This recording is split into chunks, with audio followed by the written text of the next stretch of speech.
naharap sa 3 counts of crimes against humanity. Si dating Pangulong Rodrigo Duterte, inaasahan ding papangalanan na ng ICC ang iba pang sangkot sa umano'y extrajudicial killings. Narito ang agenda report ni Joash Malimban. Inilabas na ng ICC ang proposed charges ng Office of the Prosecution laban kay former President Rodrigo Duterte. Ang kanilang isinasampang kaso, 3 counts of crimes against humanity in the acts of murder and attempted murder. Yung charges na ito, una, crimes against humanity in the acts of murder at may dinagdag na attempted murder. Ibig sabihin, hindi pa pasok o hindi pa kasama sa kaso ni Duterte sa ngayon ang pagkulong, ang pag-torture at saka yung sinasabing rape na inaplayan ng prosecutor dun sa warrant of arrest. Sa dokumentong inilabas ng ICC, cited ang 49 incidents mula 2013 noong nakaupo pa bilang Davao City Mayor si Duterte hanggang 2018 habang nakaupo siya bilang Pangulo. Sa count 1, sakop ang umano'y murders in or around Davao City na executed ng tinaguriang Davao Death Squad kung saan ang ulo raw ay mismong si then Mayor Duterte.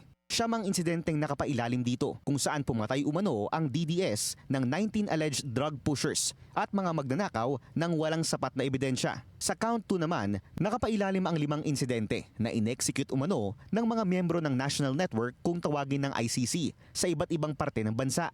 Kabilang sa umano'y National Network ang mga miyembro ng PNP, Philippine Drug Enforcement Agency at mga hired hitman. Sa ilalim daw ng count 2, pinatay ang umano'y 14 high-value targets at drug lords na kabilang sa Duterte list. Pinakamaraming insidente ang nakapaloob sa count 3 na may naitalang 35 murder and attempted murder incidents sa 45 victims.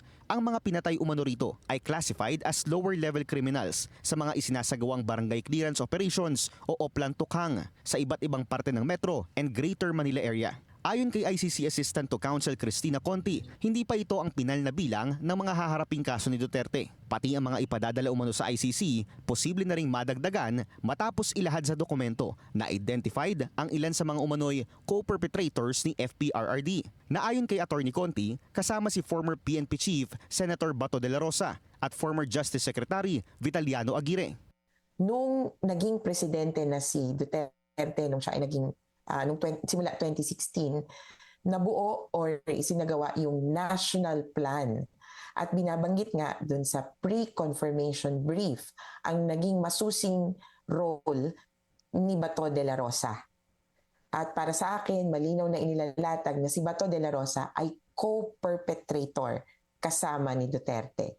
Sa totoo, if you read between the lines, ang dami parang pinatutungkulan.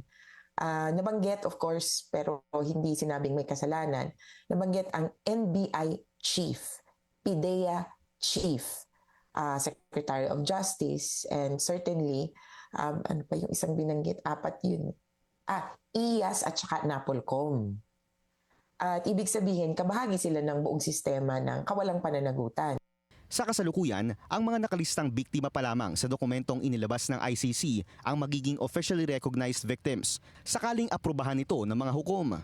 Pero paglilinaw ni Attorney Conti, hindi limited sa bilang ng biktima ang conviction ng crimes against humanity, kundi ang pagiging sistematiko ng mga naganap na krimen. Utos ni Duterte ang pinaka-importante, and as long as the prosecution can show that the killings were widespread or systematic, he can be convicted. Ngayong araw dapat ang scheduled confirmation of charges hearing kay Duterte, pero postponed ito matapos pagbigyan ng ICC ang petisyon ng kampo ng dating Pangulo na sinabing unfit for trial si FPRRD dahil umano sa ilang medical condition. Para sa agenda, Joash Malimban, Billionaire News Channel.